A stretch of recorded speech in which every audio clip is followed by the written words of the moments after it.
Hi guys, it's Michelle and I am going to try to do a little series of videos with regards to how to use your blog. They're going to be designed mostly for people who've never done a blog before, but those of you who have, you might get some of your questions answered. Today's video is just an overview of what you have in your blog area now that is there to help you. But I want you to know this is my back office, and since I'm an admin, I see things over here in this section that you're not going to see right through here. And that's because when it gets fully developed, it's going to go up here where you will see it. Also, in your back office, we have added a section for recent updates, like what's been released, what's been major changes, what's coming next in the development lineup, and then frequently asked questions. We are working very hard to put a lot of information in there so that if you need an answer fast, hopefully you can find it there. Okay, so first thing we're going to do is we're going to go to your blog area. On a brand new account, you should see something like this.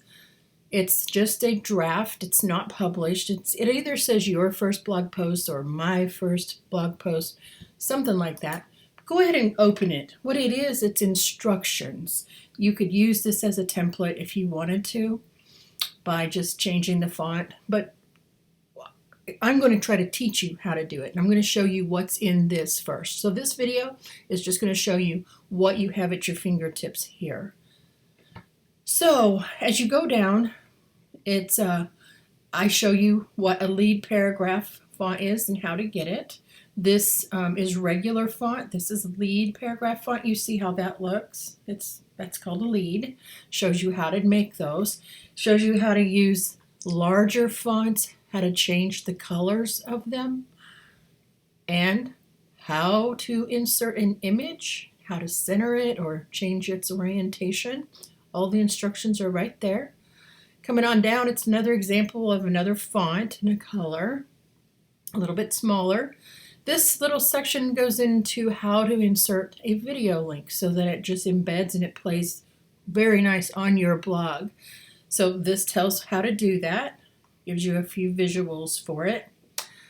And of course, here's the one I uploaded, which I don't have to do anything with this. When I publish it, it'll be just beautiful on the page. So even though it looks like it's over to the left, it's going to publish very nicely. So this one tells that your blog automatically saves every time you make changes and on your drafts. Definitely after you've published them, you want to make sure you hit update when you make changes. But if something interrupts you during the middle of a draft, it's going to automatically save your draft changes for you. And then this tells you what kind of font that is. Really quickly, that's the quote box font. It makes these little boxes for you. And it tells you how you can preview your post as you're creating it. So you can kind of see what it's looking like, make little fixes, read it, proof it. Gives you a way to see where that's done, and tells you how to publish it when you're ready and how to update those things after you've published one. There are, oh yeah, how to add this feature image right here. This is a pretty big important one. So shows you what to do to add it and a little bit about how maybe it should look. But they can be any size, but to make them look nice or make them like all the rest, you could do them in this size, but they can be any size you want. Up here in this corner, if you can see my mouse, there are additional settings for your blog for publishing it. Like you can schedule it to publish later, or you can backdate it so it shows that it was published earlier. And you can edit the URL for sharing it. You can add categories and tags. And that's all shown here in this little section. So this is a tool you have if you want to get really fast and spotted answers. And that's the end of this video. My next one is actually going to show how to do some of these things. I really hope that I helped a little bit. Thanks, guys.